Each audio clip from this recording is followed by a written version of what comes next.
that work? Yep, that surely does. Two choices.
Welcome, everyone, to our Political Affairs Lecture Series on practical politics and policymaking. And just before I move on to introduce our guest for today, a couple of announcements. I'm Darren Hawkins, Professor Hawkins. I'm chair of the Political Science Department here at BYU. A number of you are in a class. A large number of you are not. If you're in this class, remember to sign the roll that's taped to the door on the way out. We have a brief announcement that would like to turn a moment over to the FHSS Advisement Center to make. Thank you. Some of you may be aware, received an email or seen flyers. I'm going to pass these out once more. This is for a career networking event, which is going to take place on September 28th with members of the Family, Home, and Social Science National Advisory Committee, Council, excuse me. They're going to spend some time with students having one-on-one personal conversations regarding just networking. You can ask any question you like, depending on your career interest or your major. There will be members from the committee who have backgrounds in law, business, politics, international relations, international studies, whatever you want. So if you're a member of the Family, Home, and Social Science College, please take one of these, and information on how to apply is provided here, as well as if you have further questions, email or contact your advisor. This is an excellent opportunity to network with some alumni. This is a new thing the college is doing this year, and definitely something I recommend you take advantage of. Another networking opportunity of a different sort. This one is career-oriented. Well, the one that was just announced, but this coming Wednesday from 4 to 5:30 p.m. we are having a political involvement fair. This is sponsored by the Department of Political Science and the Honor Society. We have all the major campaigns coming, Romney and Obama and all of the major campaigns for federal office here in the state of Utah, and as well as for state legislative offices. To our knowledge, this hasn't been attempted recently, and so it's rather exciting development, and it's going to be in the Garden Court of the Wilk. That's this coming Wednesday, next week on Wednesday, 4 to 5:30 p.m. I would strongly encourage you to go on over there and learn how to maybe get involved in a campaign. For those of you who come to these career lectures, you'll see a theme of networking. That's what people encourage you to do. And a large number of people that I meet out there, I ask them how they got their start, and a large number say in a campaign somewhere. It's a wonderful opportunity to meet people, get involved. So think about that one as well. Class next week will not be held here. It will be held in a different location because our guest speaker is, we're sort of hooking into another guest speaker. I forget exactly where and don't have it in front of me, but I think you should get an email. Were you aware of this, those who are in this class? No? Okay. You'll get an email on this. So watch for your email about where class is next week. Okay? I think it's in the library, actually, because we're hooking into another guest speaker who happens to be speaking at our same class hour, who's a useful career speaker. Okay, I think that's everything. Any other announcements that we need to deal with or questions? Okay, excellent. Well, then to not take any further time away, we are very pleased today to welcome here Professor Stan Taylor. Professor Taylor was a professor of political science here at BYU for a good number of years. And if you meet any alumni who were a student when Professor Taylor was a professor, you ask them, who do you remember? They always say Professor Taylor first and foremost. He has he had an amazing impact and influence on students here at BYU, and is well remembered. For those of you who have been through Political Science 200, that was his baby, and so go ahead and blame him if you like. The creator is here with you. You didn't know you had that little opportunity today. I hear great things about 200, but it's definitely a remembered course. Anyway, Professor Taylor has also been a visiting professor at universities in Wales, England, and New Zealand. He was also the founding director of the David M. Kennedy Center for International Studies here at BYU, which is the building we're in. And he served as chair of the Political Science Department.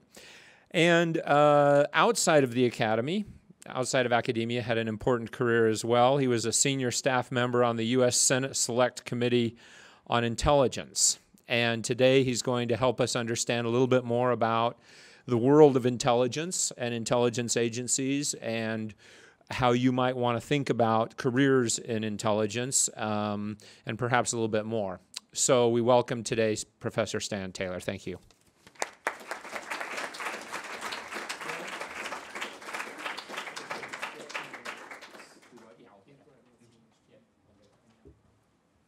Thanks so much for that kind introduction, Darren. It's a pleasure to be here. Yeah, wherever I go in the world, usually in some airports, some elderly person will come up to me and say, "I took your class at BYU."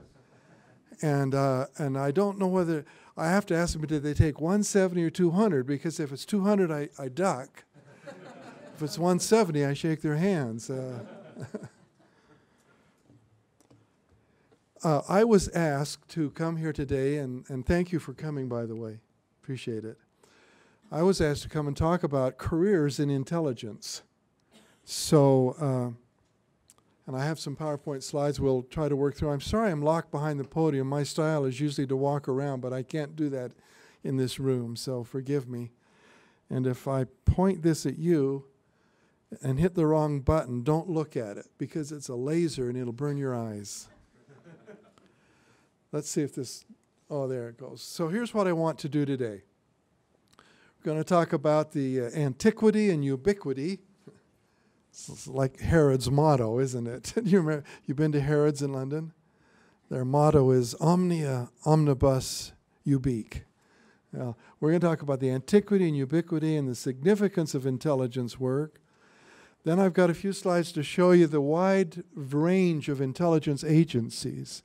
So it's really not a talk about intelligence, but more talk about intelligence careers. But I've got one section here where I'm going to talk about, in point 2, I'm going to talk about intelligence agencies. And then we'll work through each one of those. But first, let's start generally and talk about intelligence itself. What it is it new? Is it important? Who collects it? Why? Is it ethical? Can Mormons do it? We'll talk about each of those. Let's start with what it is. Intelligence is the collection, analysis, distribution, and use of information about what might be threats to the United States in order to inform our leading decision makers so they can make more informed and better decisions. That's a short definition of intelligence. I've got longer ones written in some articles if you want to read them. Let's go to number 2. Is it new? Well, you all know that it's been around today. It's in the news, 10 times a day or something? It's in the news. The great secret agencies are all widely known nowadays. None of you are old enough to remember World War II, but it was of primary importance in World War II. It's what got us into the World War I was an intelligence matter, the Zimmerman telegraph. In the 1800 wars, European wars, intelligence was big time. And Henry Kissinger made a famous reputation studying it and writing about it. Sir Francis Walsingham, I don't know if any of you ever heard. He was Queen Elizabeth I spy master. And he created the first state-sponsored spy network in the world. Did it with his own money, by the way. Died a pauper. Started out as a rich man. Died a pauper. Great guy. The symbol on the Walsingham family crest, I use a lot in intelligence classes I teach. The motto on their family crest was, knowledge is never too dear, an English term for meaning valuable. Herod, few people in history had more spies following them around than Jesus. Most of them were sent by Herod and some by the Jews, and they followed him around, took notes on what he said, just what intelligence people do today. Sun Tzu, you know him? 555 BC, roughly, wrote a famous book called The Art of War, which is still to this day required readings in probably just about every military academy in the world. It's a short book. It's a classic. Atheists carried into battle. LDS carry the little triple combination. Old Testament has some of the best spy stories ever written. Did you know that? Moses sent Aaron out and others to spy out the promised land. They came back carrying on a pole on their shoulders a cluster of grapes. The grapes were so large that when they came back and reported to Moses, in public, by the way, that's a lesson. I told director of the CIA, Stan, whatever his name was, Turner. I told Stan Turner that it's a lesson never to report intelligence in public, because the children of Israel said the grapes are so big it must be giants in the land of Canaan. So they wandered in the wilderness for 40 years. We know that was the Lord's plan, but Stan Turner didn't know that. One of my favorite stories is Joshua in the Battle of Jericho, if any of you remember that. They sent Joshua and 2 other spies into Jericho to spy out the city because they were going to attack it the next day. And this is a great story because it's the first place, I think, in history where the world's second oldest profession, spying, came in touch with the world's oldest profession. Okay, we'll let it go at that. And ancient Egypt, there's marvelous. In fact, I think, if you'll pardon me for being immodest for just a moment, I'm the only one that's discovered this, a stone hieroglyphic engraving in the British Museum that tells an intelligent story. Would you like to see it? Yes, I'll see if I got it here. Yeah, that's it. I don't know how well you can see that, but I'll give you the interpretation that I've made of this. This is the pintail duck, which is the symbol of the pharaoh. This was a stone engraving during what's called the Greco-Roman period in Egypt. It's either the pharaoh or it's somebody representing the pharaoh, always. So that's the pintail duck. What this story tells is about how this man, who in this case is the pharaoh's admiral, received intelligence that Persian ships were harassing towns in the Nile Delta. So Pharaoh sent his admiral to bomb them. You see this ship here, and the duck is bombing it, as you can see. And but when the ship admiral got there, he found 1, 2, 3, 4 ships, and he had to turn around and flee. When he got back, he wanted to know what went wrong. That's what this symbol is. It's the supplicative tense in hieroglyphics. And what happened is what he's saying here. And there were several explanations. One was that the intelligence got there too slowly. This is snail. The other was that the Analysts, symbolized by this feather that they would write on parchments with, were, what's the polite word? Donkeys? And didn't know what they were doing, and so that was the problem. The Analysts themselves said it was the Pharaoh's fault because he was spending so much money supporting the Greek economy. This is Greece. This is the hero sandwich, G-Y-R-O sandwich, which is the symbol of Greece in hieroglyphics all the time. He was spending so much money to shore up the Greek banking system that at the intelligence offices that sent this report to this admiral, they had to break their paper clips in half to use them. That's the paper clip. And thus all of the report didn't get there. So you learned that from the person who discovered it.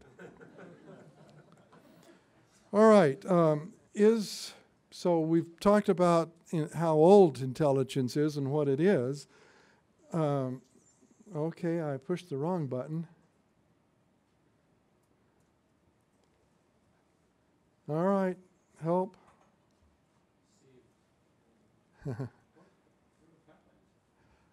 That's the supplicative tense. What happened? What went wrong?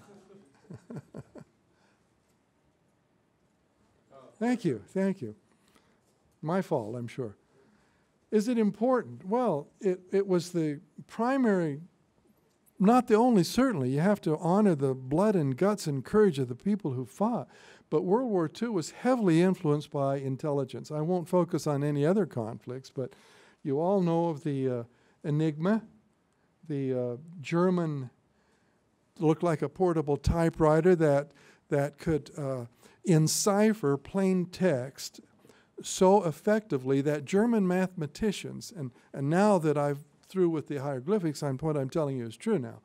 The German inventors of this machine literally calculated that what they call a broadside attack, a brute force attack, they call it, meaning you try every combination, try the letters and make every they figured it would take over 1 million years to crack a message sent by Enigma.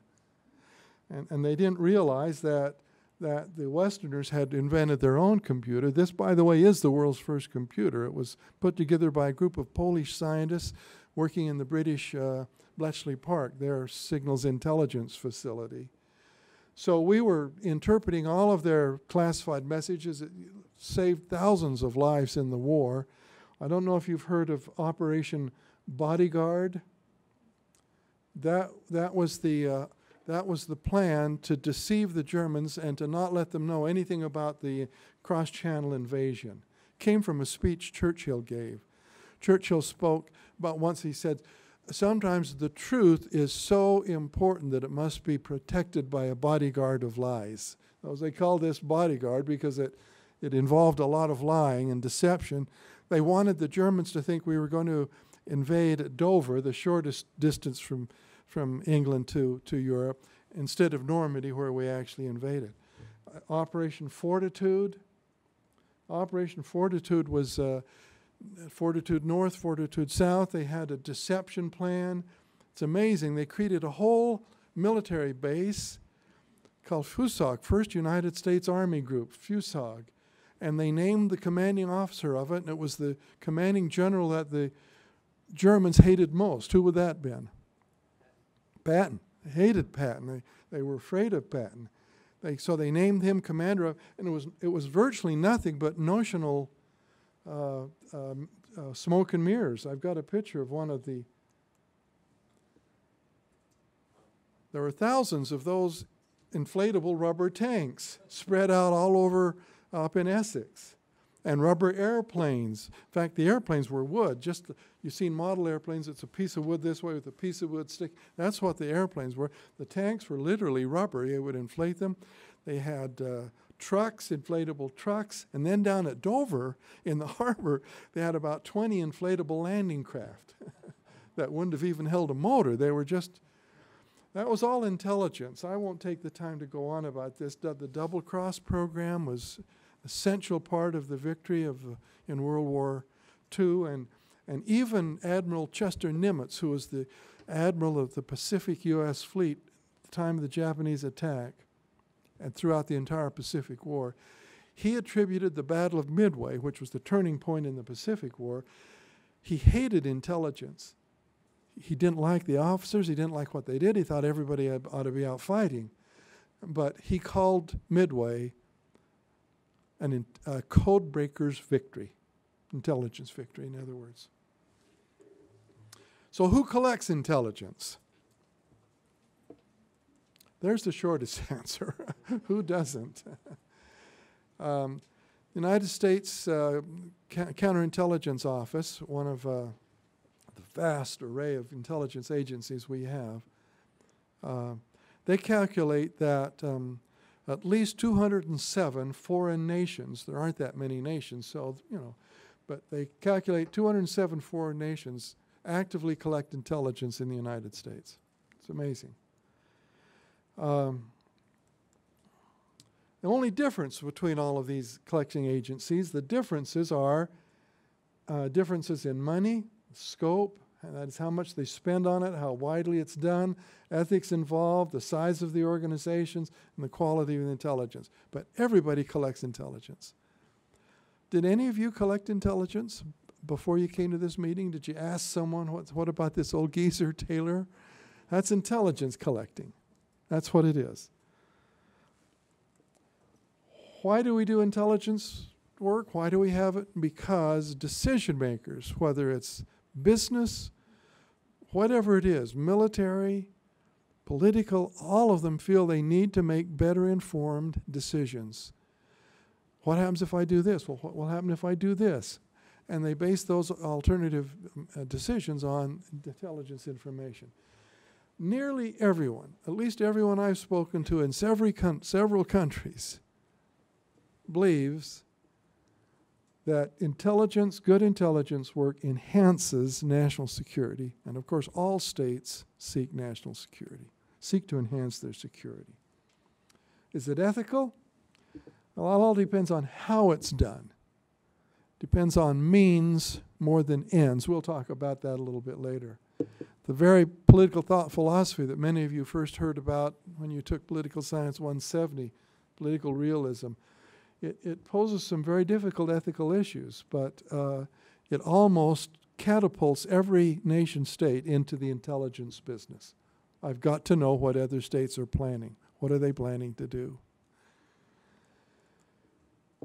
And there's some major ethical issues that I hope we can talk about more in the question answer time. I want to leave at least 20 minutes, if not more, for question answering. So note any questions you have or interrupt me as we go if you have anything. But those are three of the major issues right now. The drone killings, a related but separate issue is what's called targeted killings, which we denounced years ago when the Israelis did it to the Palestinian terrorist who had attacked the 1972 Olympics and killed so many Israeli athletes. We denounced that.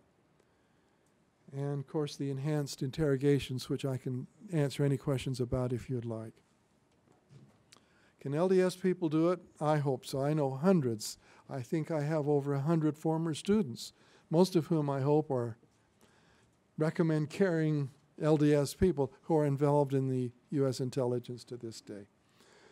Okay, so this is, I was told this was sort of a career talk, so I'm moving into that. There's all kinds of international careers. We're going to talk about intelligence careers. You've got one of my former students coming soon, sometime in the semester, John Dinkelman, to talk about State Department careers, but there's international business careers, international organizations, and miscellaneous NGOs and others. But we're going to focus our discussion on intelligence agencies. So I'm going to take a quick romp through the 16 agencies that constitute the U.S. intelligence community right now. Now, as you do, I'm doing this because I want you to keep one thing in mind. Everyone who wants to get into intelligence thinks, oh, I want to go with the CIA. There are 15 other agencies that collect intelligence. Some of them do it very well, some of them not so well, but there's all kinds of places to seek positions. And I'll talk about some of that as we go through. This is the office that now heads the intelligence community. It was the huge mistake created in the IRTPA Act, the Intelligence Reform and Terrorist Prevention Act of 2004, done because of 9/11. Great mistake to do this. The CIA already had a legal and constitutional basis to do that. It was just never allowed to do it. So now they've just created another agency. I've got this question, their number of employees. I've got that because the executive order that created, or the IRTPA Act, specified the number of employees they could have. It was 600. I have a former student who's the deputy director there now of cyber warfare. He says, don't tell anybody I told you this, but it's way over 3,000 now in just a few years. And folks, there's a good history, a good point to remember about government bureaucracies. They grow very well without even being watered. Jim Clapper, former commander of the Air Force Intelligence, is director of it now. So that's the huge office. Now let's go through each of the 16 agencies, and we'll do this rather quickly. I just go into a little detail here just because I want you to see the different kinds of intelligence work. It's primarily two kinds, but there's other kinds that are important.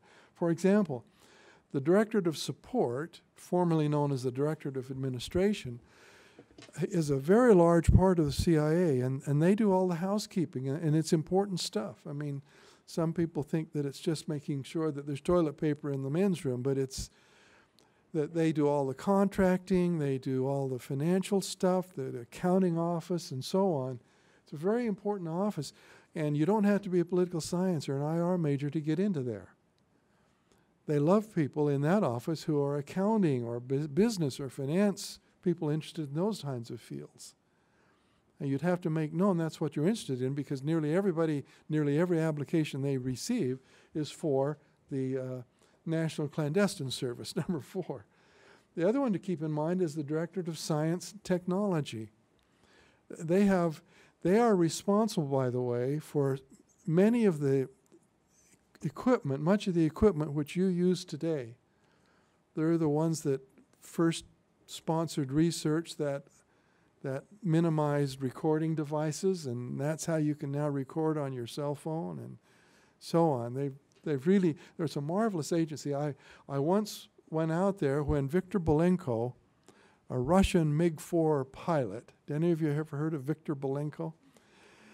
The CIA had dropped some way, let me put this more technically correct, they got pamphlets or sheets of paper, distributed them on all Soviet air bases. And they offered $1 million to any Soviet pilot who would fly the brand new MiG-24 to an American air base. And Viktor Belenko did it. And he was quite a character. I got to meet him. But they took that MiG-24 apart, every screw, every nut, every bolt, and really learned a lot about some very important aspects of that airplane that made the United States much more secure for the next 5 or 10 years. So if you're an engineering sort, science sort, if you're a weird inventor, apply to the Director of Science and Technology. Now, the 2 big agencies that most people know about is the Directorate of Intelligence, that's the Analysts, and what used to be called the Director of Operations, DO, now it's called the National Clandestine Service, NCS. Those get most of them. They're the secret people abroad, and these are the Analysts, okay? Next, and I'm probably going in descending order of strategic intelligence importance here, but is the National Security Agency. We won't bother about how it came about. I did want to tell you the story that an earlier signals intelligence agency called the Black Chamber existed for about 10 years. Strange Duck was in charge of it. When Henry Stimson was made Secretary of State by Hoover in 1929, he closed it down. And he justified it later on by saying a famous phrase, "Gentlemen, do not read other people's mail." So he closed our signals intelligence down. Later on in the Roosevelt and the Truman administration, he was Secretary of War. And he had a very active signals intelligence program there. When they asked him what the difference was, he said, "It's because in this war, we're not dealing with gentlemen." I thought that was interesting. This agency, the National Security Agency, NSA, was the most secret of all U.S. agencies. It was the order that even created it was a secret order. And people who work there, if it ever slipped out, I work at the NSA, people say, "What's that?" They were told to say, stands for no such agency. They hire, by the way, they have the largest collection of mathematicians and computer scientists of any organization in the world. 6 floors under the ground in Ford in Maryland. It's an amazing place. If you like to do crypto quotes in the newspaper, you might think about, I've got several students who are in NSA now, some of them as linguists. They have quite a few linguists as well, because much of the stuff they intercept is in foreign language, as you might imagine. But one of them, the son of a person who teaches over a family science program over here, he's went in as a computer specialist. He's done very well, very well. He's getting quite senior now. Now I won't bore you with all the details of this. There's its purpose, and it has a lot of intelligence agencies as part of it. It runs the Defense Clandestine Service since May 2012. That's brand new. It runs the Joint International Operations Center. It runs the Defense Attaché System. It runs the Defense Intelligence Analysis Program. It runs the Defense Counterintelligence Program. And it has a fairly large university called the National Intelligence University. A lot of work positions there. Don't just think of CIA. The FBI got into the intelligence business very late. They never liked intelligence because there's a different operating culture. The culture for the FBI is to find a crook, catch him doing the act, get the evidence, make it all legal, then hold a trial and get him put away in jail. That's not the culture at the CIA. The CIA, if you find a spy, you don't want to arrest him and put him in jail. You want to find out to whom he's speaking and who's giving him orders and so on. These two agencies, the FBI and the CIA, never got along, and it was one of the weaknesses and causes of what intelligence failure there was. I phrase that carefully, before 9/11. So very recently, they created, in 2005, they being the FBI, a national security branch. So now they have a criminal branch and a national security branch. And the national security branch, the criminal branch for years has hired no one but accountants and lawyers. The national security branch, they're interested in people like you. They have very good working so they have a directorate of intelligence there. They have a very effective counterterrorism division, counterintelligence division, weapons of mass destruction directorate, and a terrorist screening center, all in the FBI, which is part of the Department of Justice. State Department has the smallest intelligence agency, but the smartest intelligence agency. Probably about 600 people work in what's called, work in what's called the INR, the Bureau of Intelligence and Research. It goes way back. It's organized geographically and functionally, and a major source of information are the thousands of reports that come in daily from political affairs officers in the State Department around the world. And they have been the smartest of they've done very well in all of their predictions. Homeland Security is the newest intelligence agency created in the 2004 IRTPA Act. And another monstrous mistake in my judgment, it was jerry-rigged together by pulling different agencies out of 21 different federal departments and just pasting them together. And now look how many intelligence offices it has in it itself. It has an Office of Intelligence and Analysis, part of the Department of Homeland Security. It has a current intelligence division, which is part of this previous section. It runs this Customs and Border Patrol Office of Intelligence and Coordination. It runs the Coast Guard now. They took the Coast Guard out of the Defense Department and put it in Homeland Security, and Coast Guard has an intelligence. It's called Intelligence Criminal Investigation. By the way, if I faint on the floor and foam comes from my mouth, it's because I'm suffering from a Washington disease called acronym phobia. And then they took the Secret Service away from the Treasury Department. It broke the heart of the Treasury Department. And it's now part of the Homeland Security. And then they have the infamous, I would say, Immigration and Customs Enforcement. That's the group before they were part of Homeland Security that broke into a home. This goes back 25 years, but they burst into a home in central Illinois and shot a mother and a father and two older children and found out they had the wrong address.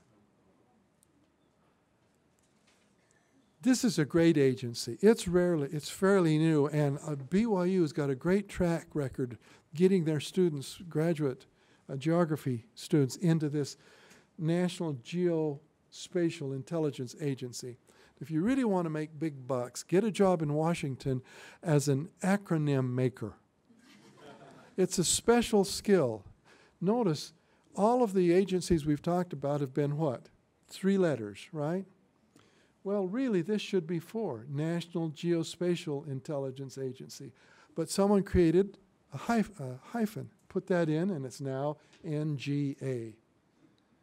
If you like geography, like mapping, and so on, please look into the NGA. It's one of the brighter. What's his name in geography that does this? The Middle Eastern geographer.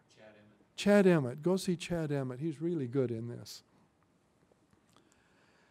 and you won't get a job in this unless you're a brilliant engineer. This agency gets most of the money, by the way. They're the ones that design, contract, build, and operate all overhead reconnaissance. When I worked for the Senate Intelligence Committee, the law prevented us from calling them satellites. We had to call them overhead reconnaissance devices. There's not a big agency, but they spend a lot of money. Drug enforcement has been around for a few years, and it has 3 intelligence agencies within it. 1, 2, and 3. Avoid them. This is the poor Department of the Treasury, which lost Homeland Security. What a pity. I mean, they lost Secret Service. They now have 2 intelligence agencies, and this one, the Office of Terrorism and Financial Intelligence, TFI, that did more to cut down the operations of Al-Qaeda than any other single agency in the first few years after 9/11. And it would have continued to work, except it got leaked, and European bankers decided to refuse to cooperate with it anymore. The Department of Energy has an agency with a very limited focus to protecting U.S. nuclear facilities. Then each of these 5 military organizations have their own intelligence divisions. And don't rule them out. About a quarter of the employees of Air Force, Army, Coast Guard, Navy, and Marine intelligence, about a quarter of all of them are civilians, not military personnel. They're looking for people, just like the CIA look for people with language skills, international affairs, politics, history, economics, and so on. Please don't rule any of those out because, I don't want to go in the military. They have some wonderful, wonderful intelligence agencies. So this is the way the intelligence community looked in 2002, and this is the way it looks today. Big changes. I'll have to highlight the change. There you go. The only change they made is they put in this new director of national intelligence, and then they added the Coast Guard to the... So here's the 16 agencies that make up the American intelligence community. Okay, let's go to number 3. What types of work are available in intelligence? Well, there's analysis, office-based, but with more field opportunities all the time. A critical role. I think analysis adds more value to intelligence than any other single stage in the intelligence cycle. In spite of what Jefferson said about inherent truths, few things are inherent. Few things are obvious. You have to analyze and interpret everything. Nothing is self-evident. They like people who have good knowledge of international affairs, I've just mentioned. And then the other general area are the operations. Again, primarily field-based outside the United States, but with some exchanges between these two getting very common now. They perform the role of collection. They're the basic collectors of intelligence. And they emphasize international experiences, business, and so on. They, particularly people who've been out of college 5 or 10 years, that's their main source of some of the recruits now are people who've been out of college for several years. Skills needed by analysts. Well, have to be outgoing, affable, able to work under stress. You have to miss church once in a while. Able to fit into a large bureaucracy, and I've had more students leave these agencies because of the size of the bureaucracy than any other reason. And you have to be stubborn, persevere. They look for people with good writing skills, research skills, quantitative skills. Several people have asked me about quantitative skills. They do have a small group, maybe 8 people, who are concerned with research methodology. But that's not a big pool to look to get into, and you wouldn't want to do that unless you'd had graduate training in research methodology. Language skills are also useful. I want to just emphasize a little bit more and skills for analysts. I had a meeting about 5 years ago now with the head of NIC, N-I-C. What does that stand for? National Intelligence Council. It's the highest estimative body in the intelligence community. Every time you read about the government made this big intelligence announcement, it probably comes out of NIC, the National Intelligence Council. I knew the chairman of this, and I had a visit with him at a conference once. And he said, you know, Stan, my biggest problem is this. He said, I recruit students, smartest students from the best colleges in America, and it takes me 10 months to teach them what a direct object is. So every university at which I've taught now, 2 in England, I continue to teach every summer in New Zealand, summer down there being January and February, a nice time to be away. Every assignment I give that requires writing, I have a slogan that I put on it. And I told the director of the National Intelligence Council he might want to put that on their emblem. They don't have an emblem, but it goes this way. Brevity is next to godliness, but clarity never faileth. Think about that when you write your papers. They need to be able to write convincingly and persuasively. They need to be able to report their research orally and visually. They need to be able to work as part of a team. A lot of people can't do that well. Specific skills for the operations officers. That you know what they do. They go out and size up people in a foreign country, see if they might have information. They get to know them, so on, invite them to their homes for dinner and get to know them. Eventually they'll make a pitch to them and try to get them signed on as what we call an asset. That's what the operations side does. And I talked to a student today who was very disappointed when it didn't involve shooting at people. They are looking right now for these specific languages: Arabic, Chinese, Dari, Korean, Pashto, Persian, Farsi, Russian, and Somali. Interesting. I don't think we teach Somali here. Might be one of the few we don't teach. How do you get into these agencies? Nowadays, everything is done online, which is a pity. I used to actually unofficially, or I denied it if asked, but I was a spotter for the CIA recruiting. That's why I think I've got so many students there. They don't do that anymore. They don't care anything other than, can you follow instructions? So in every one of these agencies now, you have to go online. And boy, you have to read a lot of computer screens, because some of the instructions go on for 3 and 4 screens. And you have to follow them very precisely. And I've mentioned this, to explore every opportunity in every agency. Don't just confine your search to the CIA. Every agency can do some really good things.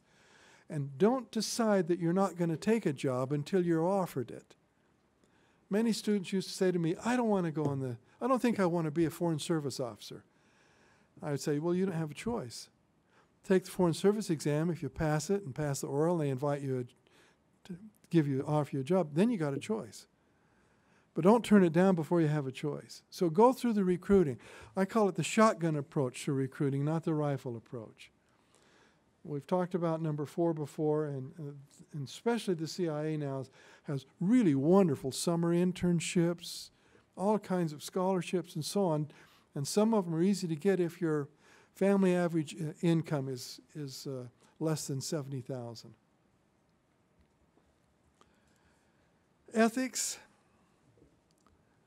A lot of advice I could give you there, and we don't have time. But live your religion, but don't wear it on your sleeve, I have. What about following orders? Yes, you have to follow orders. Unless, if it's an order you don't like because you think it's stupid, you have to follow it. If it's an order you don't like because you think it is immoral, you don't do it. And you have to be prepared to resign if necessary, to stand up for that. And I know students who have done that in the military, not in the CIA.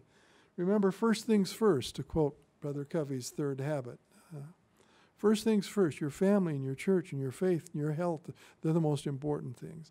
And a lot of people can get into careers and forget that. And you have to be careful about compromise. if you can't compromise, you'll never get a job in Washington and last. But you have to be careful. You have to decide what core values you will not. When I worked I used to run the office of a Utah congressman in Washington. And he had it all worked out. He had certain basic constitutional provisions. He said, I won't compromise on those. Even if my constituency wants me to, I'll get voted out first. I don't care. I won't. That's what you have to do. You have to decide what you will do and what you won't do and be willing to resign. Executive Order 12333 was the Reagan executive order that included within it a paragraph on assassination. I represented the Senate Intelligence Committee on early meetings about that and contributed to the language of that. And I felt good about it. I had to compromise on some things, but I felt good that it came out. I think we needed to ban assassination in general. And I can tell you why we don't do it in specific if you're interested later on. And I was also one of the two major staff people on the FISA Act. Have you ever heard of FISA? Foreign Intelligence Surveillance Act of '78. The one that Bush violated by not getting the warrant-like papers to authorize surveillance. Now it's all been changed, but anyway. Questions? There we go. What questions might you have? Any? Please, sir. And let's wait for the mic just a moment since we're taping, and that might be helpful to others who watch this. I am... It's on. Good. I'm currently looking into a career in law and speak one of those critical languages, and I was wondering what kind of opportunities there are for someone with a degree in international relations and Russian and law in the intelligence community. Well, you'd be a pretty good candidate. You'd be a candidate for the National Security Branch at the FBI. Almost any of the other analytical divisions, I think you'd be candidate for. The CIA, if you wanted to go into analysis, you'd be a good candidate there. For operations work, you'd need to be older and you'd need to have lived abroad and what they call it street smarts. You'd need to know how to get by on the street in any culture. But that's a very good combination. I encourage you to pursue it and don't overlook some of the other agencies I've mentioned. Any of them would be interested in you because of your language skills. Where was your mission?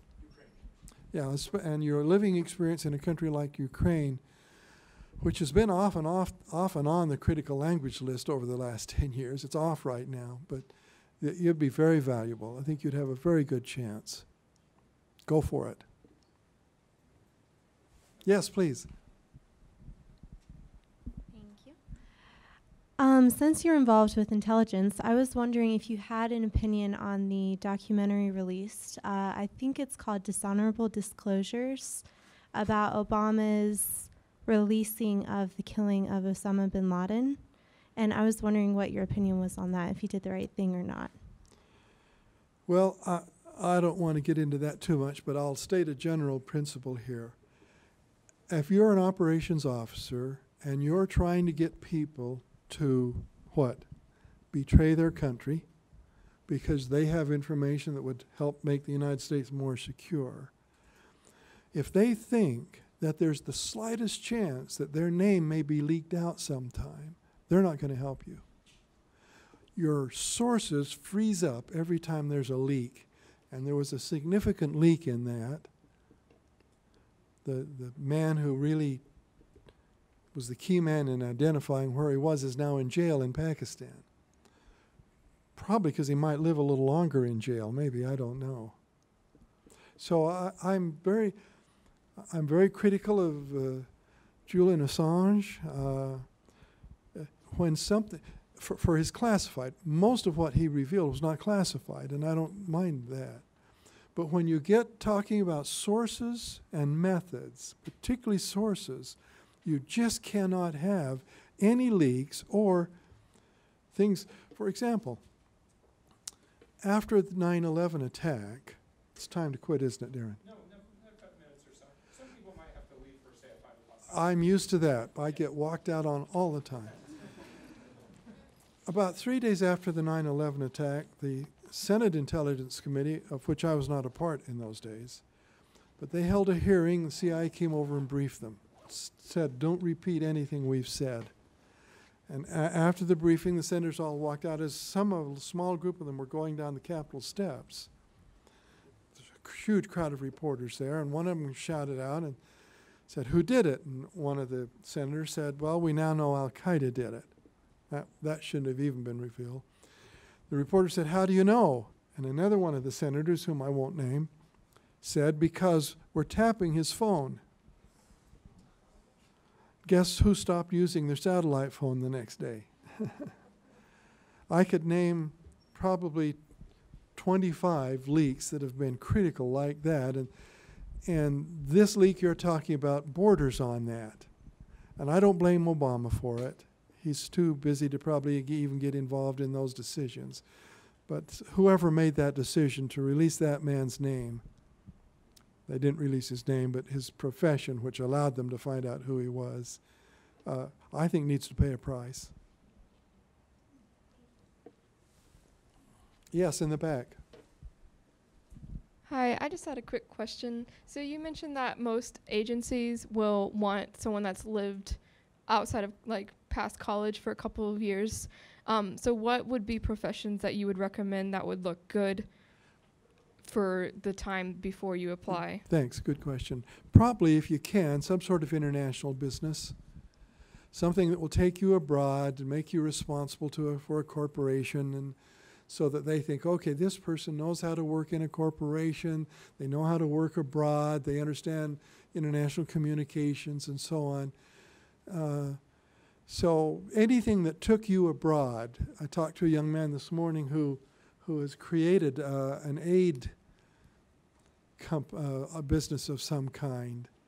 And that'll really look good on his resume. He wants to get in the CIA. That'll really look good on his resume. It's still in business. They go abroad and do aid projects every summer with a group of students. And that'll really look good. So anything that will give you that kind of experience. Yes?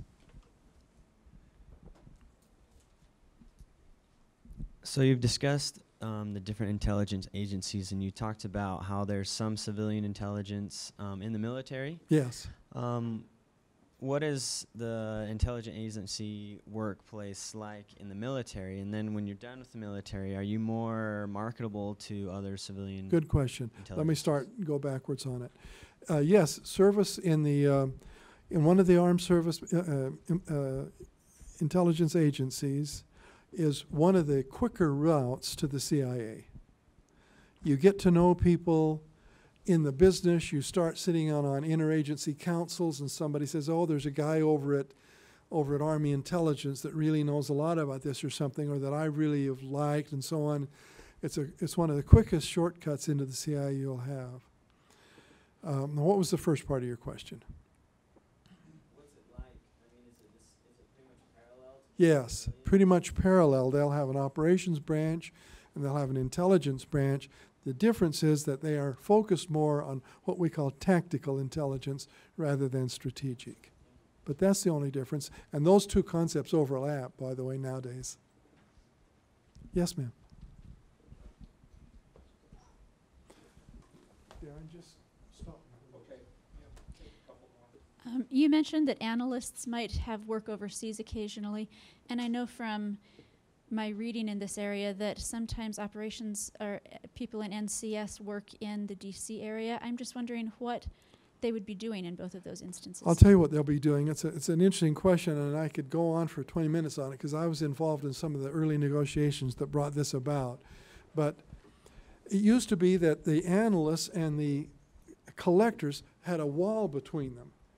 I mean, all the collectors knew is that they'd write something up and throw it over somebody's transom or slip it under their door, and that was it.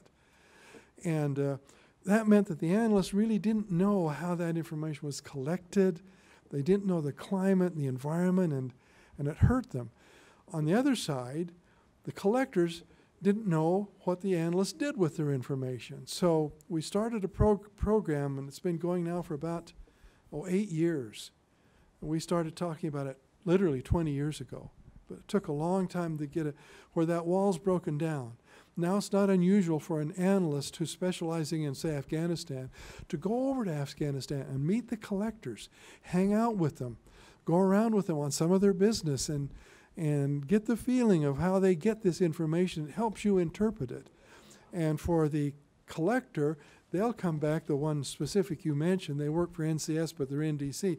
They're either on a field home office administrative stint, or more than likely now, they're working with collectors on Afghan. And they go back to Afghan after that, maybe 6, maybe 8 months, it's even been up to a year. They go back to Afghanistan, they say, hey guys, I know how to get this intelligence in a form now that's going to be more useful. One more question.